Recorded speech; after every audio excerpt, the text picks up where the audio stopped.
भी है, नीति भी है, संसाधन की भी कोई कमी नहीं है। भारतीय जनता पार्टी को हो सकता है 11,000 करोड़, 12,000 करोड़, 20,000 करोड़, जितने हजार करोड़ रुपए लगा दें, या 1,200 करोड़ रुपए, जो भी हो उनके अकाउंट में। लेकिन कांग्रेस पार्टी के भी अकाउंट में कुछ सैकड़ों करोड़ तो हैं, या वो भी चट कर गया, किस कोई खा गया। कहीं पटना की तरह चूहा तो नहीं खा गया कांग्रेस पार्टी के नोट को।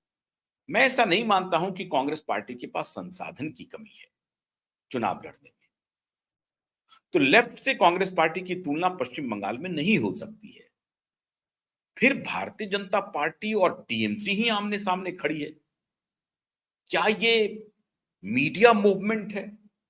मीडिया में दोनों पार्टी दिख रही है, कांग्रेस पार्टी मीडिया में नहीं दिख रही है और हम लोग देख नहीं पा रहे हैं, या कांग्रेस पार्टी की वेव धरातल पर है, कांग्रेस पार्टी का संगठन पूरी ताकत झोंके हुए है, कांग्रेस पार्टी के देश भर के नेता, कुछ जो प्रदेश बचे हैं जहां उनके मुख्यमंत्री हैं, वो सारे मुख्यमंत्री, उनके संगठन के लोग, सारे बड़े बड़े सूरमा पश्चिम बंगाल में कैंप कर रहे हैं महीनों से, गली गली की खाक छान रहे हैं, घर घर का दौरा कर रहे हैं, बूथ मैनेजमेंट कर रहे हैं, वोटर लिस्ट तैयार कर रहे हैं। ऐसा हो रहा है क्या?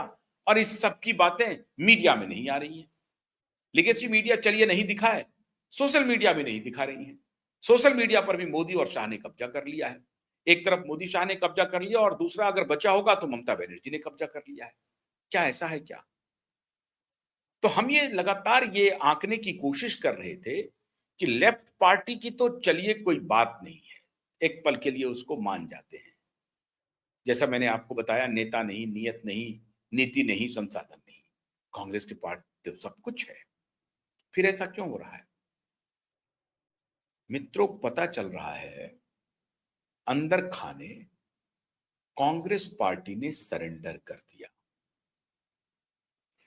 और कांग्रेस पार्टी ने भारतीय जनता पार्टी की जीत इंश्योर कर दी है।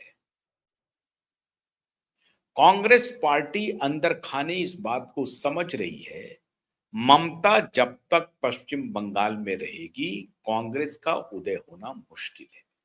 ठीक वही बात जो बात बिहार में राहुल गांधी सोच रहे थे आरजेडी के बारे में, कि जब तक आरजेडी बिहार में रहेगी हमारा बिहार में उदय होना मुश्किल है।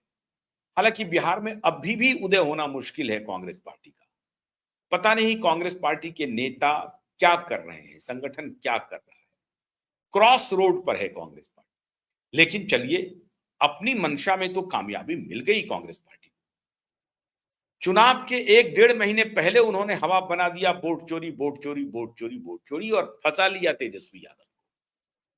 इस बात को समझने में देर हो गई। लालू यादव बहुत देर से समझे कि हम इस ट्रैप में फंस गए हैं, और जब तक लालू यादव संभल करके आरजेडी के अपने नेताओं को और खासतौर से अपने पुत्र को यह सलाह देते कि तुम कांग्रेस के ट्रैप में फंस गए हो, उलूल जुलूल के विषय को चुनावी मुद्दा मत बनाओ, तब तक बहुत देर हो गई थी, गंगा में बहुत पानी बह गई थी। और आखिरी समय में कोशिश किया तेजस्वी यादव ने खुद को संभालने का, खुद लालू यादव ने कोशिश की कि इस जो डैमेज हुआ है उसको कंट्रोल किया जाए, लेकिन डैमेज कंट्रोल के लिए वक्त नहीं था तेजस्वी के पास। कैसे? तेजस्वी ने अपनी यात्रा निकाली। याद कीजिए आप बिहार चुनाव को, जब ये वहां से लौट करके आए गए अपने मोटरसाइकिल शेयर करके, और उसके बाद एक आध दो जगह पॉन्ड में डुबकी लगा करके, मछली मार करके, ये तस्वीरें सोशल मीडिया पर वायरल करके उसके बाद गायब हो गए राहुल गांधी। तब तेजस्वी यादव को लगा कि हमको तो इन्होंने बीच मझधार में छोड़ दिया, हम न घर के रहे न घाट के रहे। अमित शाह जी के एक स्टेटमेंट पर पूरी हवा बदल गई और हम लोग नीतीश कुमार पे सॉफ्ट हो गए, और इसका फायदा नीतीश जी को मिल गया, और ये बेकार के विषय वोट चोरी का मुद्दा ले आए, और जो हमें अटैक करना था नीतीश कुमार के बैड गवर्नेंस को लेकर के, लॉ एंड ऑर्डर को लेकर के, अनएम्प्लॉयमेंट को लेकर के, स्कूली शिक्षा से लेकर के हेल्थ केयर को लेकर के, उस पर हमने चर्चा ही नहीं की। हम ये वोट चोरी पर लगे रह गए। तो फुश कर दिया आरजेडी को, आरजेडी का अपना बनकर। लेकिन आरजेडी के साथ अलायंस में कांग्रेस पार्टी बिहार में थी, तो इक्वेट नहीं कर सकते हैं उसको पश्चिम बंगाल से। वहां पर इंडिया अलायंस में, इंडिया ब्लॉक में तो हैं, पश्चिम टीएमसी और कांग्रेस, लेकिन पश्चिम बंगाल में टीएमसी और कांग्रेस एक दूसरे के खिलाफ लड़ रहे हैं। लेकिन कांग्रेस पार्टी टीएमसी के खिलाफ लड़ ही नहीं रही है। कांग्रेस पार्टी ने संपूर्ण समर्थन भारतीय जनता पार्टी को, नरेंद्र मोदी जी को दे दिया है। आप कहेंगे कैसे, ऐसा कैसे हो सकता है? मैंने जो आपको उदाहरण दिया कि तेजस्वी को कमजोर करना, आरजेडी को कमजोर करना, यह कांग्रेस पार्टी की रणनीति का हिस्सा थी। अपने जितने अलायंस हैं, क्योंकि उनका दुश्मन भारतीय जनता पार्टी नहीं है, उनके दुश्मन उनके अलाय हैं।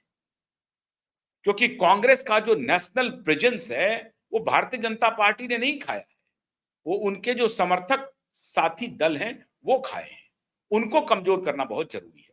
बीजेपी से तो वो फिर भी लड़ लेंगे, दोनों के विचारधारा की टकराहट है, और विचारधारा में कौन विचारधारा कब किसको भा जाए उसका इंतजार कांग्रेस पार्टी करेगी कि चलिए अभी हिंदू वेव चल रहा है तो अभी का टेन्योर चले जाएगा मोदी जी के साथ। जब ये हिंदू वेव खत्म होगा और लोग मोदी से निराश होंगे, मोदी के प्रति मोह भंग होगा, तब वो स्वाभाविक रूप से हम आ जाएंगे और उसके लिए हम अपनी तैयारी करते रहेंगे। तो ये कांग्रेस पार्टी के दिमाग में चलता रहा है। कांग्रेस पार्टी एक दिन की पार्टी है नहीं, अब 1885 की पार्टी है साहब। तो उसे यह सब सोचने की आवश्यकता नहीं है। कई दौर उन्होंने देखे हैं, कई बसंत देखे हैं, कई सावन देखे हैं, और कई थपेड़े कांग्रेस पार्टी ने देखे हैं। तो इस लिहाज से कांग्रेस पार्टी अपने गति से चलते रहती है। कार्यकर्ता भले ही मिट जाए, खप जाए, कोई लेना देना नहीं है। कांग्रेस पार्टी के ऊपर के नेता अपने हिसाब से चलते रहते हैं। उनका सुनहरी बाग का लेन बहुत बढ़िया से सजा हुआ है।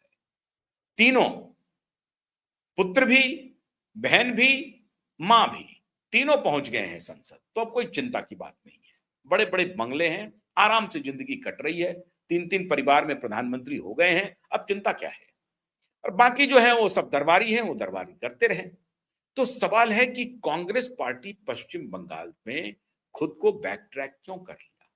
जो स्थिति एंटी इनकम्बेंसी का बीजेपी अपने पक्ष में कर रही है, वो स्थिति जो शुद्ध इनकी थी, लेफ्ट की थी, वो लेफ्ट के पूरे वोट बैंक को अपने तरफ ला सकते थे, क्योंकि लेफ्ट कमजोर हो गया है।